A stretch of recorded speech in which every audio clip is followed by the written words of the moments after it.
Deuteronômio 22:8. Sei que a igreja tem trabalhado esse ano 2019 a questão da maturidade. Também fui informado que nesse congresso há uma pergunta, né? Vamos crescer, né? Um convite ao crescimento para a família crescer. E eu quero pensar um pouco sobre esse crescimento com saúde para a família. Esse cumprimento de propósito que Deus tem para as famílias. Deuteronômio capítulo 22, versículo 8.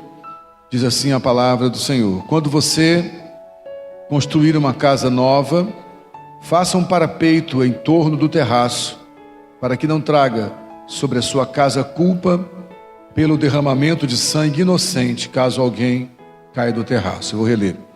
Quando você construir uma casa nova, faça um parapeito em torno do terraço, para que não traga sobre a sua casa culpa pelo derramamento de sangue inocente, caso alguém caia do terraço. Pai, muito obrigado pela honra e o privilégio que temos de mais uma vez lermos a Tua palavra, que é santa.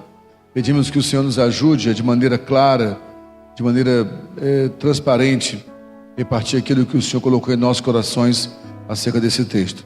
Oramos para que a Tua palavra se cumpra e que toda fortaleza na mente seja derrubada, todo sofisma, todo argumento, toda altivez, todo orgulho, tudo que se levanta contra o conhecimento de Deus seja anulado aqui agora, para que os nossos pensamentos sejam levados cativos à obediência de Cristo nessa noite. Assim oramos e cremos, Pai, no nome de Jesus. Você que crê e concorda com essa oração pode dizer amém?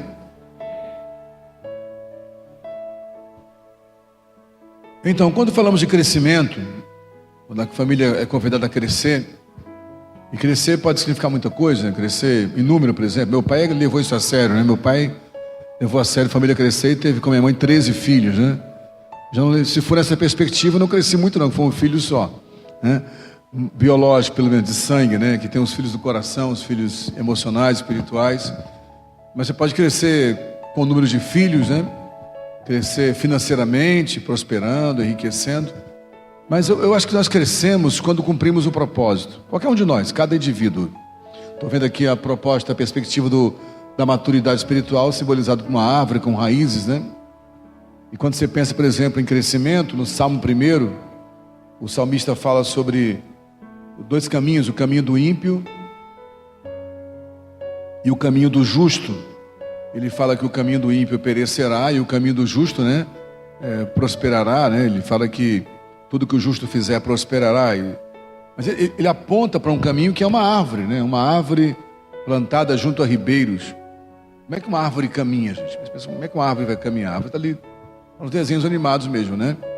Só que uma árvore caminha, né? Ela caminha sem sair do lugar, né? Quando ela segue um processo, suas raízes pegam da seiva, da água ali, das fontes que passam por baixo dela, se alimentam, levam alimento para o seu tronco, para suas folhas e flores, que geram frutos, que caem ao chão, e que derramam sementes e que vão ser espalhadas.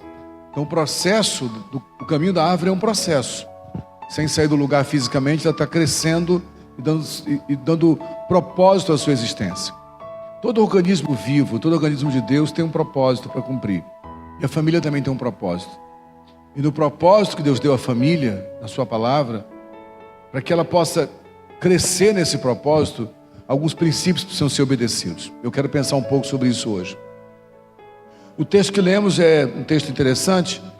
O livro de Deuteronômio é um livro bem peculiar, né? Como sempre que eu vou em algum lugar falar sobre família, eu gosto de pregar esse texto. Já preguei, evidentemente, em muitos lugares, tocando nessa palavra, porque eu vejo nele alguns princípios muito fortes e um alerta muito sério para as famílias, para que elas possam crescer com saúde.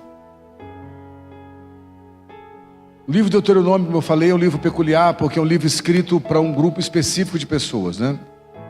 Deuteronômio é o último livro do Pentateuco, né? Os 5 livros escritos por Moisés. Nós sabemos que Deuteronômio, assim como os outros 4 livros do Pentateuco, foram escritos no hebraico, uma língua muito antiga. Mas esse nome Deuteronômio é um nome grego, né? Que já quando foi feita a Septuaginta, a tradução da Bíblia para o grego, lá para a Biblioteca de Ptolomeu, eles traduziram para o grego. Então esse nome Deuteronômio é um nome grego para esse livro, que tem o mesmo sentido no começo do livro, né? Se você pegar todos os livros do Pentateuco, eles são, na verdade, O título deles tem a ver com a primeira frase do livro, né?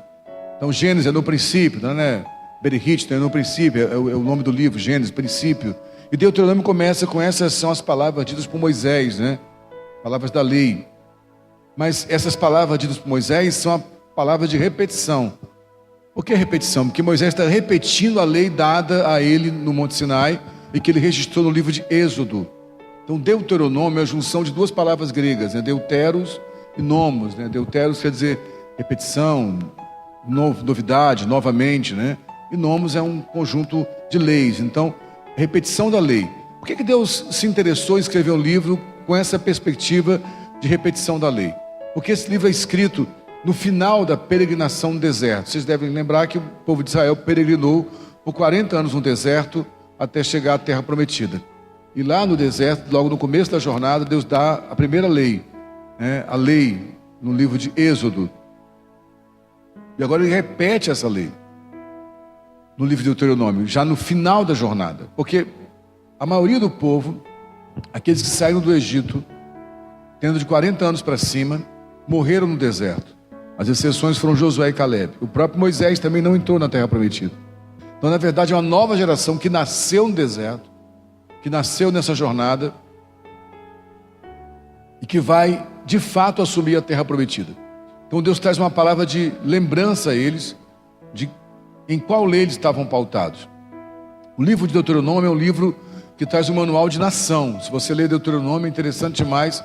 Fala sobre sistema de governo, sobre sanitarismo, sobre economia, sobre juros, sobre meio ambiente. Há várias leis para como se organizar uma nação. De repente você chega aqui no capítulo 22 e vê algumas leis que parecem estranhas. Uma delas está aqui. Para que no livro que está trazendo leis eternas para uma nação que seria edificada, Deus está falando de construção de casa. Quando construir uma casa nova, faça um terraço. E nesse terraço coloque um parapeito. Que isso é um manual de construção. Deus agora virou engenheiro, é arquiteto. Para quem que ele está escrevendo isso? Qual é o interesse disso? Toda vez que lemos a Bíblia, e principalmente o Antigo Testamento, irmãos, nós precisamos ter pelo menos duas perspectivas, né? Observar o texto na sua perspectiva factual, no fato que estava acontecendo.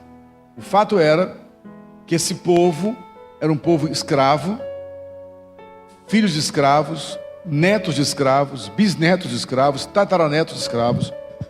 400 anos se passaram, 4 séculos se passaram com esse povo escravizado. Então eles viveram toda a sua história não tendo como escolher a sua própria casa, porque o escravo não escolhe a sua casa, é o Senhor que escolhe. Agora eles iam de fato construir suas primeiras casas. Então, inicialmente, olhando na perspectiva do fato, há sim o interesse de Deus no detalhe, uma preocupação. As casas com terraços, que era um modelo já que os egípcios usavam, a arquitetura deles certamente seria copiada pelos judeus, pelos hebreus. E qual a preocupação de Deus? Se a gente olhar pelo lado factual, façam um parapeito para que não haja derramamento de sangue inocente caso alguém caia no terraço. Então o terraço, né? Imaginemos que houvesse um terraço aqui em cima desse prédio, né? O terraço é aquela parte mais alta. E terraço serve para quê, gente? O que você faz no terraço normalmente? O que você faz no terraço normalmente? Além de juntar bagunça, né? Mas o que serve um terraço normalmente? O que você faz? É o churrasquinho da família, festa de amigos, não é isso? É um ambiente de descontração. Também era assim. Era um ambiente mais alto, você observar ao longe, mais refrigerado, porque não tem paredes fechando o terraço. Você é uma área livre, mais alta, agradável. Havia o risco de alguém ultrapassar o limite do terraço e cair de cima da casa. Na maioria das vezes, essa alerta era para as crianças. Por isso que ele fala para que não houvesse derramamento de sangue inocente. Crianças não estão atentas, muitas vezes, aos limites do espaço, estão brincando. Então, o que é o parapeito? É uma parede que não vai até em cima do teto. Por isso que é parapeito, para mais ou menos na altura do peito. E a proposta é que a pessoa pare ali e sirva de proteção. Então, o que Deus está dizendo? Se vão fazer uma casa e vão fazer terraço, faça parapeito, para evitar que alguma criança desapercebida caia, um adolescente brincando e morra. Eu percebo nisso um carinho de Deus, um detalhe pequeno, acho muito interessante. Se fosse só isso aqui, já bastava pensarmos como é que Deus se preocupa, ou se interessa, ou Deus está atento aos pequenos detalhes da nossa vida. Porém, como eu falei, quando lemos a Bíblia, principalmente o Antigo Testamento, temos que ter duas perspectivas, a factual e a subjetiva, ou seja, qual a mensagem implícita com a mensagem espiritual que Deus está trazendo aqui. É sobre essa que eu quero realmente repousar aqui agora. Então, eu quero pensar com vocês uma leitura do que Deus está dizendo para nós aqui. Primeiro, toda vez que a Bíblia fala sobre casa, Ele está falando de fato de famílias. Então, quando Ele diz, quando você construir uma casa nova, Ele está dizendo, quando você construir uma nova família. Essa é um aviso de Deus para as novas famílias. O que Ele espera dessas famílias. Toda vez que eu caso, eu começo a construir uma nova família. Eu vim de uma família, é disso que falamos muito no seminário Família Saudável. Eu vim de uma família onde meu pai e minha mãe eram os líderes dessa família. Eu fui educado ali, aprendi meus valores ali. E aos 23 anos de idade, eu saí dessa família, que passou a ser minha família estendida, minha parentela, para começar a construir uma nova família com a Patrícia, que também veio de outra família, outros modelos, outras referências. Quando ela tinha 18 anos de idade, ela também saiu da sua família para construir uma nova família comigo. Estamos há 30 anos construindo uma nova família.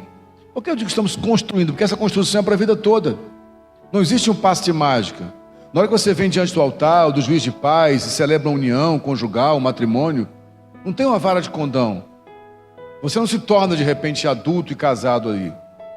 Na verdade, após aquele momento da bênção pastoral ou da aquiescência de um juiz de paz, você está se casando um pouquinho cada dia ou se separando um pouquinho cada dia.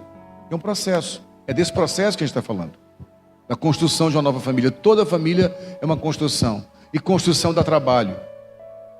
Construção envolve esforço. Não se constrói uma família sem esforço. Hoje há um problema que as pessoas estão confundindo casamento com a festa do casamento. Então, às vezes, há muito esforço para a festa do casamento. Hoje os casamentos estão cada vez mais elaborados, né? Que aí entra um casamento que eu fui uma certa vez, entrou primeiro os noivos, depois entrou os padrinhos, entrou as amigas da noiva, os amigos do noivo. Foi tanta gente que entrou, eu falei, mas quando é que vai acabar esse casamento? Né? Foi quase 2 horas, né?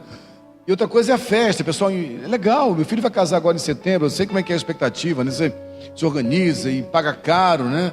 Hoje tem festa de casamento de 300 mil, 200 mil, 500 mil reais. Sério, gente muito rica, gente não tão rica. 100 mil para um casamento, 150 mil para um casamento. A roupa é luxuosíssima, tem um dia da noiva. 30 anos atrás, quando eu casei, as coisas eram bem diferentes, né, Márcia? Eu casei em Nilópolis, se tiver Deus de Nilópolis ali. Eu lembro que nossa festa foi na quadra do CTCOM Capa, de uma escola, todo mundo sentado na carteira de escola com torta salgada que uma tia fez, salgadinho que outra fez. Que festa, no casamento tinha mais de 700 pessoas na festa, imagina. Tinham cerca de 1.000 pessoas na igreja. Você imagina se fosse uma festa assim hoje, quanto é que ia custar uma festa dessa? Então era um tempo diferente. Eu entendo que mudaram a forma de celebrar, não é nenhum problema. Minha preocupação é quando toda a energia é depositada para esse evento, festa de casamento. Mas no casamento não há nenhum investimento. E às vezes uma festa linda dessa, de 50, 100, 200, 300 mil, é para uma união que vai durar 3 meses, 1 ano no máximo, 2 anos, 5 anos. Está tendo adultério, divórcio, separação. A construção de uma família é trabalhoso. Não é fácil, dá trabalho mesmo. As pessoas se separam, muitas vezes. Eu sei que algumas pessoas se separam, chegam ao divórcio, lutaram primeiro, insistiram, tentaram. Às vezes um adultério, um fracasso, uma incompatibilidade que foi sendo acumulada. Às vezes buscar ajuda da forma errada, não buscar ajuda. Teve gente que lutou e até que chegou ao divórcio. Eu não estou aqui para julgar aquela pessoa que desistiu do casamento. Mas eu penso que uma boa parte dos divórcios, eu não posso afirmar todos, uma boa parte é porque na verdade as pessoas não estiveram dispostas a crescer para lutar pelo casamento. Porque dá trabalho realmente. Então, cada vez que eu construo uma casa nova, uma família nova, o que é que o texto diz? Faça um terraço dessa casa. Eu quero pensar um pouco sobre esse terraço. O terraço é uma coisa muito simbólica, sabe? Porque quando falamos de crescimento, vamos crescer família, é o pedido feito para o tema de hoje, no banner que foi colocado, o terraço fala de crescimento. Eu penso assim: você constrói uma casa, tem um teto dessa casa. O teto é a parte mais alta da casa. Mas o que é o terraço? O terraço é aquela parte da casa que é interessante, porque o primeiro pavimento, o teto do primeiro pavimento, torna-se o piso, o chão do terraço. Ou seja, a parte mais alta que essa construção fez, que é o teto, torna-se a parte mais baixa do terraço. É a base. E aqui eu quero pensar com você. Desculpa, a leitura que eu faço disso aqui é que Deus está dizendo o seguinte: construa uma família, mas faça um terraço. Deixe uma base para que a próxima geração possa enxergar mais longe.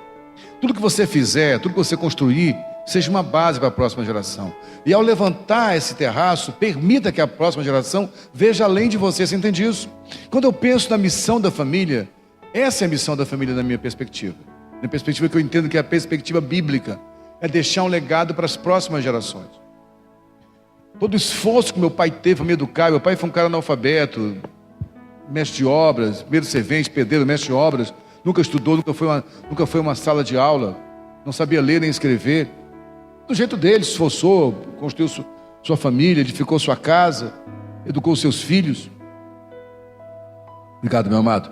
Minha mãe foi uma costureira, trabalhando em casa de família, costurando a vida inteira, para dar a esses seus 13 filhos o mínimo de educação.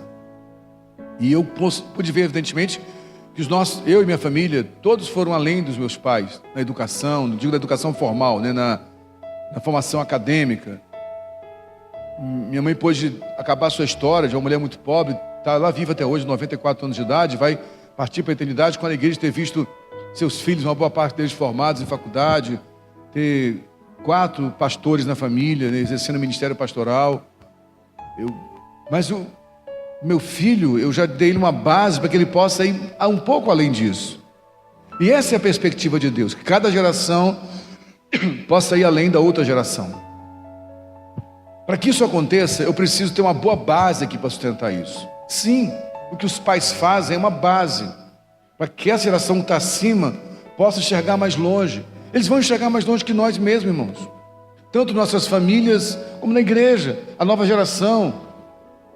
Eu às vezes fico pensando, quando alguns jovens chegam com ideias muito diferentes, às vezes a gente bate de frente, eu esqueci que eu fui esse jovem, que se converteu com 11 anos e brigar por espaço na igreja, e dizer que estava errado isso, vamos mudar aquilo, lutar por mudanças, é isso mesmo. Mas nós não podemos esquecer que só existe o terraço porque tem o primeiro pavimento. Uma geração só pode ir além porque alguém trabalhou primeiro para fazer a base. Irmãos, entendem isso? Agora, tem uma coisa importante. Esse terraço, essa sustentação que dá base para que a geração enxergue mais longe, é maravilhoso, mas também tem os seus perigos. Por isso o texto diz: construam um parapeito. E o que são os parapeitos? São os limites de segurança. Uma família só consegue cumprir bem o seu propósito, para projetar a próxima geração para ir além, se ela der uma boa base, preparar o seu terraço, mas construir limites de segurança. E meus amados irmãos, eu posso afirmar, infelizmente, que uma das maiores mazelas, maiores desgraças nossa geração é a falta de limite. Nossos jovens estão morrendo por falta de limite. Sangue inocente está sendo derramado. Adolescentes estão se automutilando, se ferindo, se suicidando, porque não tem limite. Porque está faltando perceber limites saudáveis que dão a eles segurança. Não pode ser uma parede que tampa tudo, senão vai virar outro pavimento sem ser terraço. Tem que haver a possibilidade da perspectiva maior, você entende? Por isso é um terraço. Por isso não pode ser uma parede até o teto. Não pode ter parede até o teto. Tem que ter parapeito, que permite que a pessoa veja mais longe, que permite que ele tenha a sua própria perspectiva, que permite que ele ouse além, mas que ele saiba que tem um ambiente onde há limites de segurança. Porque senão o que vai acontecer é o que está acontecendo agora. Uma quantidade de adolescentes e jovens que não têm noção do valor do que os seus pais construíram. Pensando nessa figura de linguagem do parapeito, do terraço, toda parede, todo terraço, seja quadrado ou retangular, ele vai ter, na maioria das vezes, 4 paredes cercando ele. Eu queria pensar hoje sobre 4 parapeitos que precisam ser levantados para que não haja derramamento de sangue inocente. 4 parapeitos que são limites de segurança que as famílias precisam construir nas suas casas, para que não continuemos vendo os nossos jovens morrendo, se perdendo, se destruindo por falta desses limites. Amém? Até aqui tudo bem? Podemos seguir? Primeiro parapeito que eu quero trazer para vocês, que é necessário para que não haja morte prematura, que não haja morte do propósito, está aqui em Gênesis capítulo 2, versículo 24. Gênesis capítulo 2, versículo 24.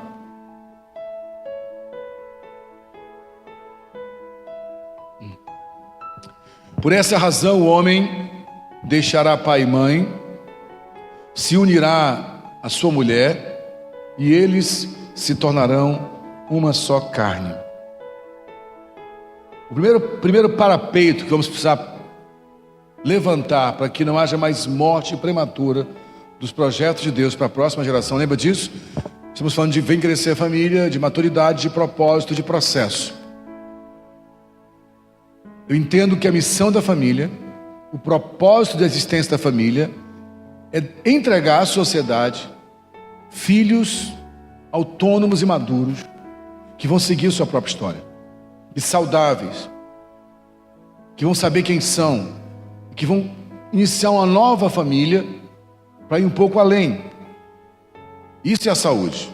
O adoecimento está em que esse processo seja abortado, onde filhos não conseguem viver livres dos pais, onde filhos não conseguem crescer, não conseguem ter autonomia.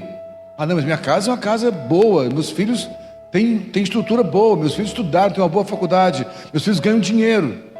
A pergunta é, até quando esse garoto de 40 anos vai continuar acordando às 9 da manhã para você botar Nescau na cama para ele? Até quando essa moça de 30 anos, com 2 graduações e um MBA e um mestrado, vai continuar morando na sua casa e comendo da comida que a mamãe faz para ela?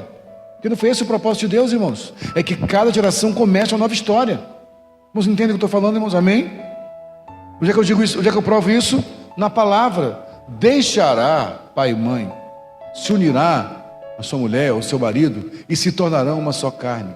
Portanto, o primeiro parapeito para que essa missão seja bem cumprida é que nós precisamos levantar um parapeito que defina o que é família nuclear e família estendida, ou seja, o que é a família que está começando agora e o que é a família que me formou. Lembra o que eu falei? Eu vim de uma família, seu Jorge, dona Minervina, que são os meus pais, Patrícia veio de outra família, seus Silas e dona Sueli, que são os pais dela, e nós saímos dessa família e começamos um novo sistema.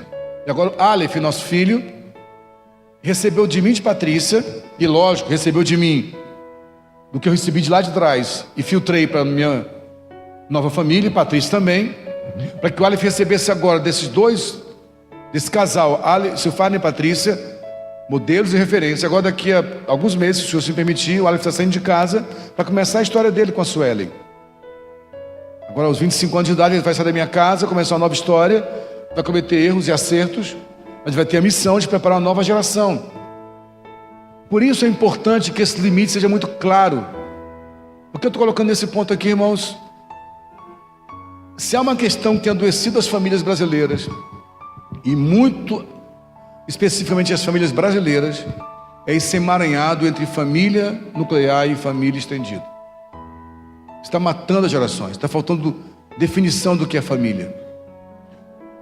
Estou vendo hoje realidade de gente casada e que até hoje os pais mantêm tudo. Os pais pagam as contas, os pais pagam a faculdade, os pais pagam o trabalho feito na obra da casa da pessoa, os pais pagam a academia, os pais pagam tudo. E esses garotos de 25, 26, 27 anos, 28 anos casados, ainda são meninos sustentados pelos pais. Quais os filhos que virão disso aí, irmãos? Nós estamos numa geração extremamente superficial, de jovens de 25, 28 anos, 30 anos, 34 anos, cheios de cultura, mas sem nenhuma autonomia, porque são dependentes dos pais até hoje, porque os pais tiveram medo de liberar, porque os pais entendem que amar é deixar o filho abraçado no seu colo a vida inteira, quando de fato amar é liberar. Deus amou o mundo e deu o seu Filho. Você entende? Quem ama libera, quem ama envia, quem ama desperta para que a pessoa possa romper a sua história. Filhos da mocidade são como flechas na mão de um arqueiro. Uma flecha, meus irmãos, depois que o arqueiro lança essa flecha, ele não tem mais controle sobre ela. Vamos entender isso? Esse é o propósito de Deus. Eu posso afirmar a vocês sem medo de errar, acompanhando famílias, tanto no púlpito, nos gabinetes, no consultório clínico, que nossos jovens estão sem autonomia, porque os pais não estão botando limites nas duas famílias. Nós aprendemos que amar é manter todo mundo junto. Nós já compramos a casa num terreno grande para construir casa para todo mundo. Já fazemos uma estrutura boa na fundação para cada filho construir em cima. Meus amados irmãos, não se sintam ofendidos por isso, mas a ordem bíblica é: deixará seu pai e sua mãe. Sim, é para deixar, é para começar de novo, uma nova história. Vai cometer erros. Hoje é uma epidemia de netos chamando avó de pai e avó de mãe, e todo mundo acha isso lindo. Não é lindo, está confundindo a mente das nossas crianças, porque os valores da avó hoje não vão poder ser ensinados para o neto, que é outra geração. E como diz alguns, casa de vô e de vó é para estragar mesmo, para a criança brincar, comer à vontade, que é o tempo da educação a avó já teve quando educou o filho. Mas estamos invertendo tudo hoje. Tem avós assumindo o papel de mães. Lógico que você vai viajar um fim de semana, passear, casa de avó é para isso, netinho fica lá, vai brincar na casa da avó, a avó vai paparicar, pegar no colo, a avó vai brincar. Mas estou vendo hoje muitas senhoras de 60 anos, 65 anos, sendo mães de crianças de 2 anos e 1 ano, sem estrutura emocional e física para isso, porque a filha de 22 anos não pode parar sua MBA, não pode parar sua academia, não pode parar seu novo curso de mestrado. Alguma coisa está errada nisso, irmãos. Cada geração tem que ter um corte geracional para que a nova história comece. Se isso não for feito, nós vamos continuar vendo gerações morrendo. Deixará o homem seu pai e sua mãe e se unirá à sua mulher. Portanto, meus amados queridos irmãos, um parapeito que protege a família é que esses limites sejam muito claramente separados. Como assim, pastor? Eu tenho que abandonar meu pai, minha mãe, tenho que...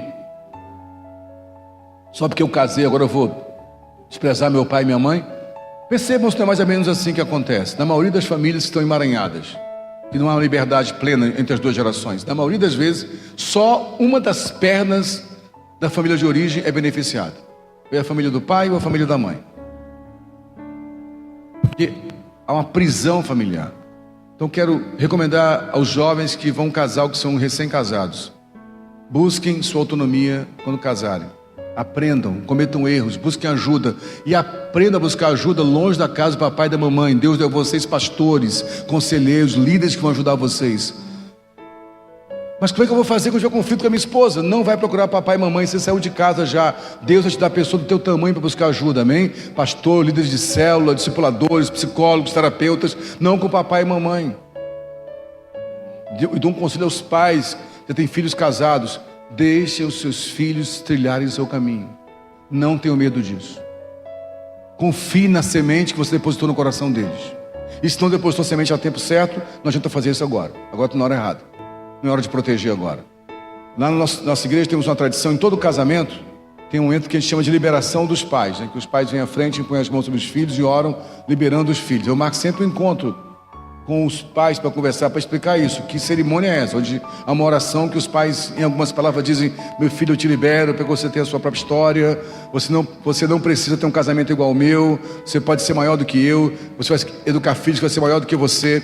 A gente marca encontro. E às vezes acontece uma coisa, por exemplo, interessante: os pais são separados, e às vezes a mãe não permite que aquele pai, que é o ex-marido, participe dentro da cerimônia. Não existe ex-pai nem ex-mãe, meus irmãos. Alguma coisa está confusa nisso. E quando os meninos casam sem estrutura saudável, eles vão levar doença para a próxima geração. Então o primeiro limite saudável é que haja uma separação clara entre família de origem e família nuclear. Depois disso vem um segundo limite. Está aqui na carta de Paulo aos Efésios, capítulo 5.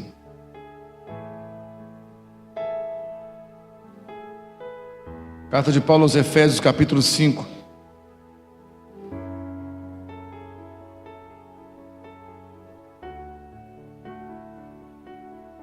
a partir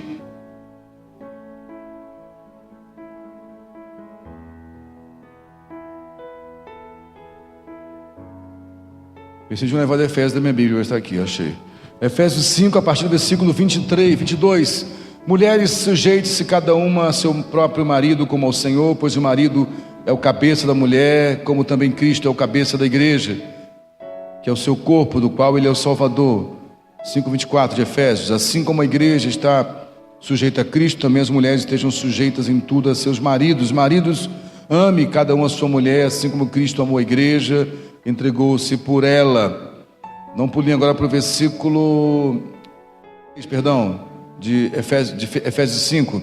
Portanto, cada um de vocês também ame a sua mulher como a si mesmo. A mulher trate o marido com todo respeito. Capítulo 6, versículo 1 em diante. Filhos, obedeçam a seus pais no Senhor, pois isso é justo. Honra teu pai e tua mãe. Este é o primeiro mandamento com promessa, para que tudo te corra bem e tenhas longa vida sobre a terra. Pais, não irritem seus filhos, antes criem-nos segundo a instrução e o conselho do Senhor.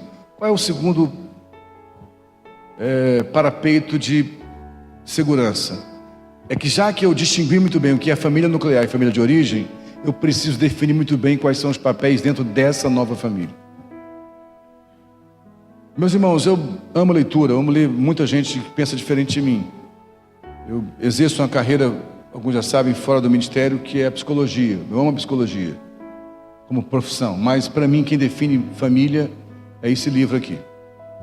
Não é Freud, não é Spells, não é Martin Buber, não é Erik Erikson. Quem define família é a Bíblia para mim. E na Bíblia está claro o papel estabelecido por Deus para ser família. Um casal formado por um homem e uma mulher começa uma história gerando filhos. Nesse modelo estabelecido pelo pai, o homem é o cabeça da casa e a mulher é seu auxiliar, e os filhos são seus herdeiros. O marido tem a obrigação de amar sua esposa como Cristo amou a igreja e se entregou por ela, e a esposa tem a missão de submeter-se a esse marido como a igreja se submeteu a Cristo também. E os filhos desse casal vão honrar os seus pais, entendendo que é uma promessa de Deus em obediência aos pais. E os pais não vão provocar a ira dos filhos, mas vão ensiná-los, educá-los dos princípios do Evangelho. Esse é o modelo estabelecido por Deus. Se esses papéis não forem claros, meus irmãos, não vai haver esse parapeito. E assim como a confusão começou, quando não houve uma separação clara entre uma geração e outra, essa confusão veio para outra geração.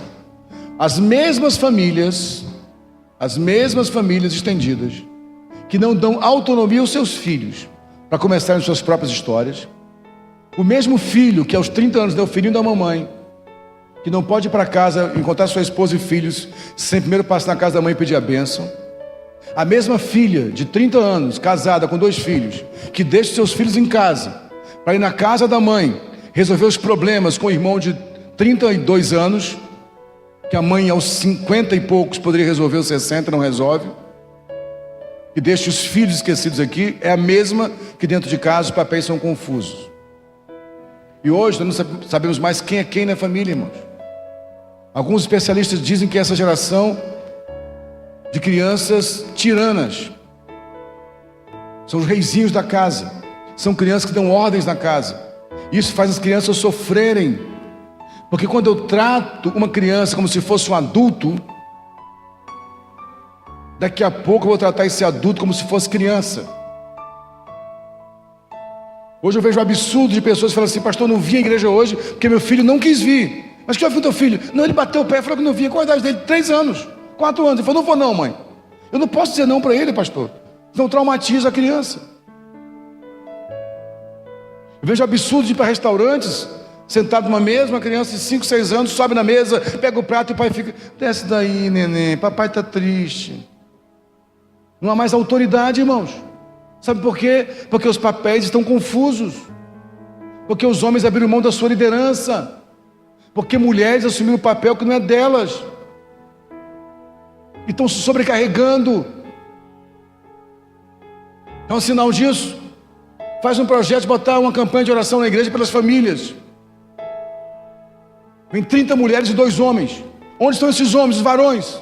Vendo futebol, dormindo até tarde. Porque não entendem que a missão deles é responsabilizar-se pelas suas famílias, e colocaram isso sobre as mulheres.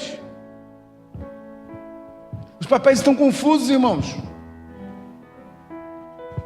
Quando a Bíblia fala para a mulher se submeter ao marido, é isso que ela está falando mesmo: submeta-se a seu marido, como a igreja se submeteu a Cristo. E antes, Paulo diz no versículo anterior, versículo 21, sujeitem-se uns aos outros no temor do Senhor. Isso é submissão mútua, irmãos. O modelo é a Trindade. Na Trindade, todos sujeitam-se um ao outro. Não é esse negócio do Pai ser maior do que o Filho maior do que o Espírito Santo. Os três são pessoas distintas, mas são um só Deus. Mas essa submissão é em amor. O que Deus planejou para a família é o mesmo projeto. Deixa eu falar uma coisa com vocês, irmãos: Deus não criou religião. Ele nunca pensou em religião. Religião é invenção do homem. Deus criou família, porque o céu é uma família.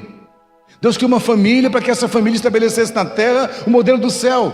E no modelo do céu, a submissão é mútua e em amor. Mulheres, sujeitem-se a seus maridos, sim. Por que hoje as mulheres estão sofrendo tanto? Deixa eu falar uma coisa com vocês: eu não tenho nada contra, não se assustem comigo, nada contra a origem do movimento feminista. Ele foi maravilhoso. O feminismo não foi um mal para a humanidade, foi um bem para a humanidade. Se não fossem mulheres do século XVIII, século XIX, início do século XX se levantarem, as mulheres com jornalistas sendo espancadas em casa por homens crentes, que vinham para os cultos e para as missas e espancavam suas mulheres em casa, porque eles achavam no direito de bater nas suas mulheres. Mulheres que se matavam de trabalhar já na Primeira e Segunda Guerra Mundial para ganhar 10% que os homens ganhavam. E até hoje essa injustiça existe assim. Essas mulheres se levantaram, sabe por quê? Porque os homens confundiram o que é ser cabeça da casa com ser chefe da casa. Ser cabeça é ser líder. E sabe qual é a referência de líder? Aquele que deu a sua vida pela sua esposa, que foi o que Cristo fez. Portanto, se um homem de fato é um líder da casa, ele é o líder do amor daquela casa, que ele sacrifica pelos seus filhos, sacrifica pela sua esposa, aquele que é referência para os filhos, referência para a esposa, aquele que se doa por ela. E essa mulher vai submeter-se a esse homem, sabe por quê? Porque Deus nutriu a mulher de uma capacidade que nós homens jamais teremos. Não adianta a galera que defende ideologia de gênero tentar entender isso. As mulheres biologicamente, neurologicamente são diferentes dos homens. A gente fazer uma cirurgia para mudança de sexo, que não existe isso. Você pode arrancar um pênis, você pode colocar um pênis onde tinha uma vagina, vai continuar sendo um homem ou mulher, porque neurologicamente são totalmente diferentes. Deus deu à mulher uma capacidade de maternagem que o homem jamais vai ter, irmãos, por mais que o homem se esforce. Mulher protege, mulher nutre, mulher ampara, mas para que ela faça isso com qualidade, ela tem que ser protegida e amparada também. Quando a mulher tem que fazer as duas coisas ao mesmo tempo, ela sofre. É o que está acontecendo, gente, nessa geração, porque os homens foram se apagando no seu papel. Então é necessário que os homens assumam a liderança da casa, cuidem das suas famílias, se responsabilizem pelos seus filhos, jejuem pelos seus filhos, orem pelos seus filhos, eduquem os seus filhos, ensinem os seus filhos, gastem tempo. Homens, por favor. Meu garoto agora já é um homem de 25 anos de idade, já acabou a sua faculdade, vai casar, está na sua carreira profissional, comprou a sua casa. Houve um tempo, foi muito difícil para mim, mas Deus sabe do que eu estou falando. Quando eu tinha que em toda reunião de pais e filhos dar um jeitinho de faltar ao trabalho, eu chegar mais tarde para estar com meu filho algumas vezes. Pelo menos 2 vezes por ano eu fazia isso. Valeu a pena, irmãos. Valeu a pena chegar na sala de aula de escola com 20, 30 mães e um único homem seu ali. Eu sei o que significou para o meu filho. Então, pais, gastem tempo. Talvez seu trabalho não permita, você está cansado, mas veja o boletim escolar do seu filho. Pare de passar isso para sua esposa. Isso é a missão do homem. Ele é o líder, ele é a referência. Deixa eu falar uma coisa com vocês, irmãos. A mulher, ela gera no ventre, ela protege, ela se dá para essa criança. Nós homens jamais vamos saber o que é isso, gente. Nós não tivemos nossas bacias estendidas para gerar uma criança no ventre. Nós não sabemos o que é a dor do parto, ou a tristeza e a dor que é um pós-cirúrgico de uma cirurgia cesariana. Nós não sabemos o que é a dor dos seus mamilos serem mordidos por um bebezinho, arrancando o leite do peito. Temos a menor noção do que é isso. Nós não sabemos o que é a sua emoção ser afetada, porque a mulher libera não somente alimento, mas hormônio para o bebê. a descarga de cortisol, de hormônio de estresse que a mulher tem que liberar para que esse bebê possa se multiplicar no ventre, o feto, o embrião. Isso é muita proteção que a mulher tem que liberar. Mas para que ela faça isso, ela não pode ser a pessoa que ao mesmo tempo protege e envia. Não faz sentido. Se ela tem que proteger, como é que ela vai enviar? Ela não consegue enviar. Então ela quer prender. Quem vai arrancar do colo maternal para lançar para a vida é o pai. Mas para o pai fazer isso, ele tem que ser presente. Ele tem que ganhar o coração desse filho que pertence à mãe, dessa filha que pertence à mãe. E nós estamos cheios de filhos da mãe espalhados por aí, que aos 40 anos são filhos da mãe até hoje, porque não tem pai, que os pais não se posicionam, não gastam tempo com seus filhos, não oram pelos seus filhos, não jejuam pelos seus filhos, não acompanham o desempenho escolar dos seus filhos, e tudo colocam para a mãe, e dizem: eu sou provedor, eu pago tudo na casa. Deus está cobrando dos homens uma posição, meus amados. Há uma ausência de paternidade terrível nessa nação. Esse é um país onde 30% das crianças não tem o nome do pai na certidão de nascimento. Esse é um país de filhos de mães adolescentes que são criados sem pai. Se você é o líder da sua casa, entenda essa posição. Mesmo que você nunca suba no púlpito para pregar, mesmo que você nunca faça nenhum milagre, mesmo que você nunca pregue em nenhum país do mundo, seja pai dos seus filhos. Gaste tempo com eles. Seja marido da sua esposa, para que esses papéis sejam claros, para que os filhos olhem para essa referência e copiem esse modelo. Meus irmãos, há uma falta de referência. E aí, esse conflito dos papéis trocados na família está matando uma geração inteira. Mas eu só consigo colocar o parapeito para definir os papéis aqui dentro se eu primeiro separo bem. Sabe por quê? Talvez o modelo da sua família de origem não se encaixe nesse modelo novo. E por isso há tantos conflitos no seu casamento. Terceiro parapeito. Está no livro de Provérbios, capítulo 22, versículo 6. Vamos ler na leitura mais clássica. Eu estou aqui na NVI, nada contra, mas para esse texto eu preferi a leitura da Almeida Revista Atualizada ou da Revista Corrigida. Provérbios capítulo 22, versículo 6. É um texto bem conhecido também, todos conhecem com certeza. Provérbios capítulo 22, versículo 6. Ensina a criança no caminho em que deve andar, e ainda quando for velho, não se desviará dele.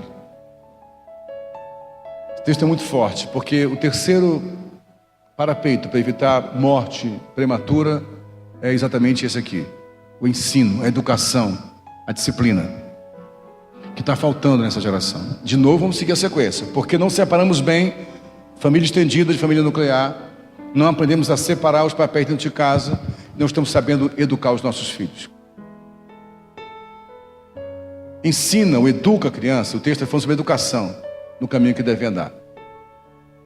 Não existe educação sem frustração saudável. Educação pressupõe frustração. O ser humano não nasce educado. Ele nasce, todo bebê acha que é dono da casa. Pode ser disso. Todo bebezinho acha que é o rei daquela casa.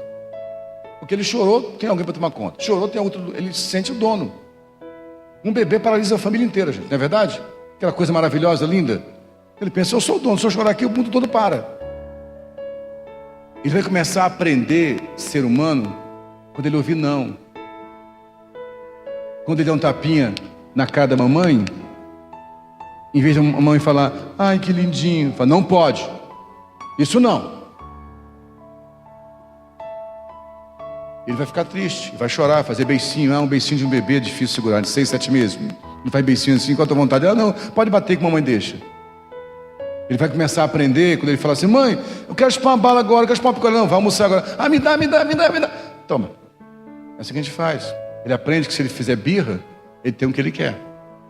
A educação vai dizer: não, você vai chorar, você vai espernear, mas não vai tomar o picolé agora, que não faz bem para você. Educação envolve limites, irmãos. Envolve frustração. Nós estamos com uma geração com baixíssima resistência à frustração.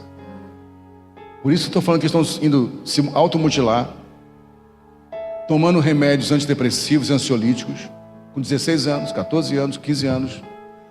O coma alcoólico em festa de 15 anos é cada vez mais comum. Sabe por quê? Porque eles não têm limites. Eles não sabem se frustrar. Porque os pais que foram criados embaixo de pancada, como eu e você fomos criados, que tem 50, 60, 45 anos, apanharam tanto, foram tão desacreditados, ouviram tanta palavra negativa, que entenderam que agora não pode bater no filho de forma alguma, não pode educar de forma alguma, não pode ensinar de forma alguma, não pode dizer não de forma alguma.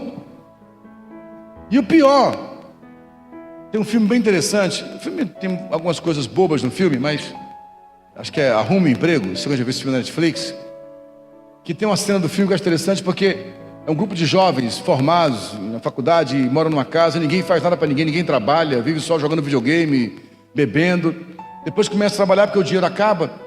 Aí um deles vai dar aula numa escola e tinha um hábito que é o hábito de hoje. Esse hábito é interessante. Eu fui de um tempo que você conquistava algo e o pai dizia, você não fez mais que a sua obrigação. Pai tinha ideia, isso foi bom? Não, não foi bom. Isso não foi bom também. Não foi bom, não validou, não valorizou a gente. Mas chegou outro extremo agora. Aí no filme foi legal porque tem um momento que o time de basquete, não gosta de esporte, desculpa, participou de um torneio e perdeu todas. E no final, a diretora da escola foi dar um troféu para cada um deles. E falou, não, por que troféu? Nós não ganhamos nada, nós perdemos todos os jogos. Nós somos mal no jogo. Ele quebrou os troféus e falou, gente, ele falou assim, eu me tornei isso aqui, ele já é um jovem falando, por causa disso. Porque eu nunca aprendi a sentir a dor quando perdia. Nossos jovens têm que se frustrar, gente. Tem que ouvir, você não pode, você não vai ter esse brinquedo, você não vai fazer essa viagem. Você não vai ter essa roupa de marca, porque eu não posso pagar. Você vai ter roupa que eu posso comprar. Ah, mas o filho do fulano tem, o filho do fulano pode, você não pode. Essa geração ficou com medo de dizer isso, gente. E sabe qual é o problema disso? Jovens que não têm educação, que não têm limites, que não respeitam valores nenhum, não respeitam os mais velhos, não respeitam as estruturas, e que infelizmente vão sofrer muito nessa vida. Quando o primeiro patrão deu uma bronca nele. Mas sabe o que acontece com isso? Jovens que acabam a sua faculdade, faz uma pós, faz um MBA, só estuda, ou acaba a sua faculdade aos 20 e poucos anos, vai para uma empresa, aí depois fala, pai, saí do emprego, por que não? Estou lá, 3 meses já, ninguém me valoriza, ninguém te valoriza, não é ninguém na empresa ainda. Mas ele acha que é muita coisa, você entende isso? Agora, essa educação, essa disciplina que Salomão explica, usada pelo Espírito Santo, é o seguinte, ensina a criança, o menino, tem que ensinar o menino, tem que ensinar a criança. Menino na Bíblia até 13 anos de idade. E na cultura judaica, aos 13 anos, tem o bar mitzvah. E o menino se torna autônomo espiritualmente. O que ele está dizendo? Gaste tempo educando enquanto é menino, enquanto é criança. E tem tudo a ver com a ciência, sim. Porque é o momento que o cérebro está começando a formar as bases para a sua personalidade, sua identidade, até 12, 13 anos de idade. Gaste tempo nessa fase da vida. Gaste tempo educando, gaste tempo colocando limites, gaste tempo repreendendo, gaste tempo ensinando. Mas não ensine o caminho para ele. Ensine no caminho. É disso que ele está falando. Porque uma criança aprende com modelos, com referências. Você tem que caminhar o caminho para que ele caminhe junto contigo. Você entende isso? Ensine a criança no caminho que deve andar. E se ele aprender no caminho junto contigo, mesmo velho, o que ele aprendeu não vai sair da cabeça dele. Não sai mesmo. Porque todas as conexões neuronais feitas até 12 anos de idade são inquebráveis. O que uma criança, o que um indivíduo aprende até 12 anos de idade, ele nunca mais esquece. Vai para o seu inconsciente, fica introjetado, ele nunca mais vai apagar. Ele pode aprender novos conceitos, mas esses novos conceitos vão estar sempre interligados ao que ele aprendeu até os 12 anos de idade. Então, gaste tempo com seus filhos, para educar e para colocar limites, para que você não perca a sua geração. Você pode dizer amém? E o último parapeito para encerrarmos. Então, preciso colocar um parapeito que separa uma geração da outra. Eu preciso colocar um parapeito que define os papéis dentro dessa nova família. Saber quem é o pai, quem é realmente a mãe, quem são realmente os filhos. Não misturar tudo, não confundir tudo. Filho não dá ordem pai. Mulher não é líder da casa, mas é guardada e protegida pelo seu marido e trabalha junto com ele na missão de edificar um novo lar, ainda que pareça retrógrado, ainda que pareça careta, isso é o que a Bíblia ensina, nisso que nós cremos, amém? Depois disso, eu preciso que esses filhos que estão sendo educados para essa nova família aprendam modelos através da educação, que vai envolver limites, frustração, no caminho com referência. E o último parapeito está aqui, 1 Coríntios capítulo 13. Primeira carta de Paulo aos Coríntios capítulo 13. Ainda que eu fale as línguas dos homens e dos anjos, se não tiver amor, serei como o sino que ressoa ou como o prato que retine.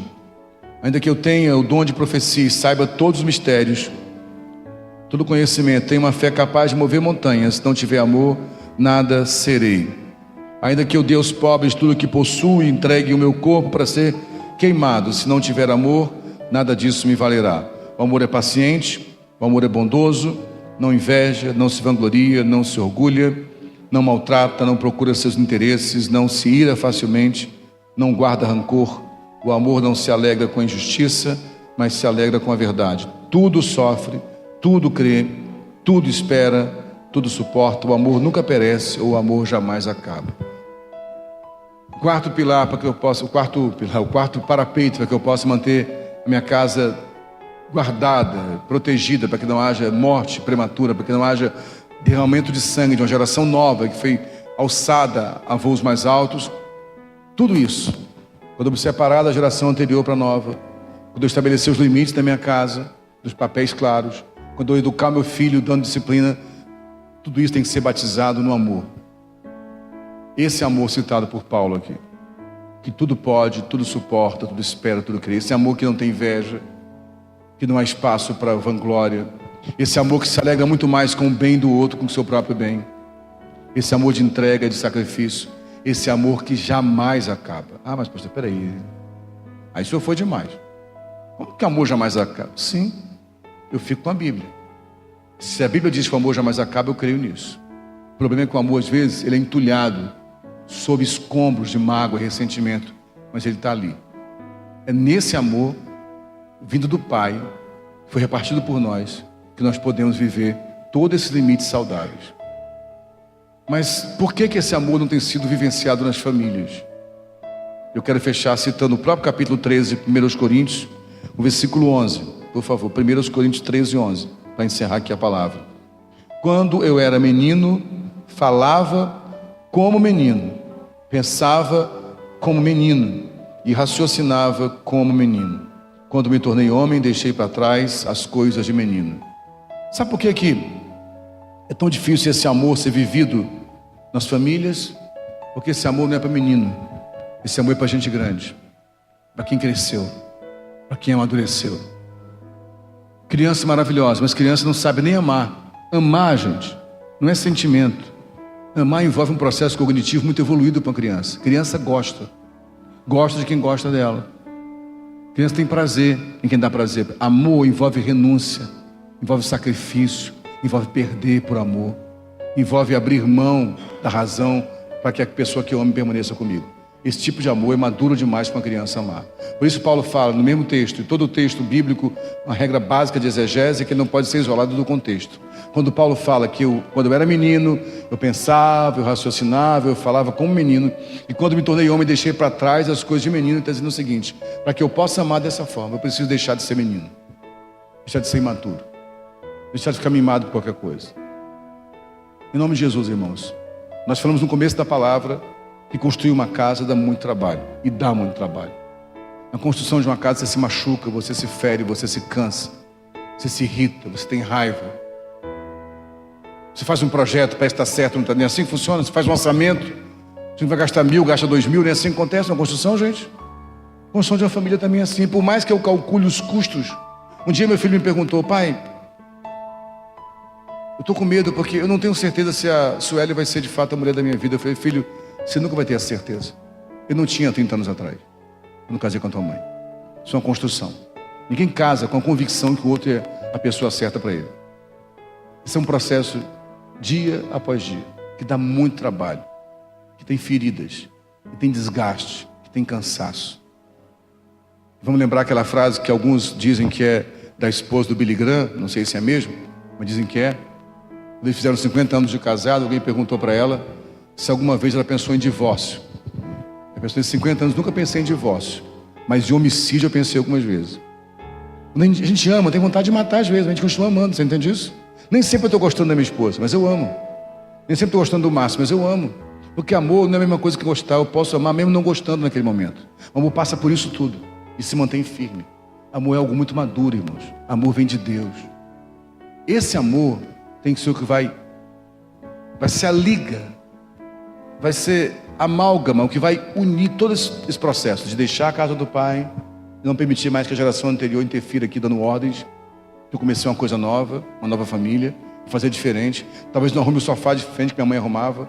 Talvez eu faça comida diferente que minha mãe fazia. Talvez eu passei para lugar diferente que meu pai passeava. Talvez eu trate minha esposa diferente que meu pai tratava minha mãe. Talvez eu eduque meu filho diferente que meu pai me educou. Porque é um novo sistema. Amém? Então tem que liberar isso aqui. Aqui dentro eu vou ter que definir quais são os papéis. E para definir os papéis dá trabalho. Porque tem hora que a mulher toma o controle, come e se apaga. Tem hora que o homem tenta tomar o controle e erra a mão. Tem hora que o filho quer passar por cima do pai. Tem hora que o pai precisa educar o filho com firmeza. Dar disciplinar um filho, educar um filho dá muito, gente. É muito trabalhoso ser pai, gente, e ser mãe. Não tem missão mais árdua do que essa. Não é fácil ser pai, mas é maravilhoso, é precioso ver um filho crescer. E quando ele cresce com saúde, mas é muito trabalhoso, é muito desgastante. São horas de sono, noites de sono perdida. É desgaste, é aborrecimento. Você acha que está acertando e erra. Nenhum pai acertou em tudo. Você vai errar algumas vezes, vai ter que pedir perdão algumas vezes. É muito desgastante. Mas tudo isso sendo feito com amor estabelecido por Deus, é viável e é possível. Você crê nisso? Você pode dizer amém? Feche seus olhos, cubra sua cabeça e vamos orar.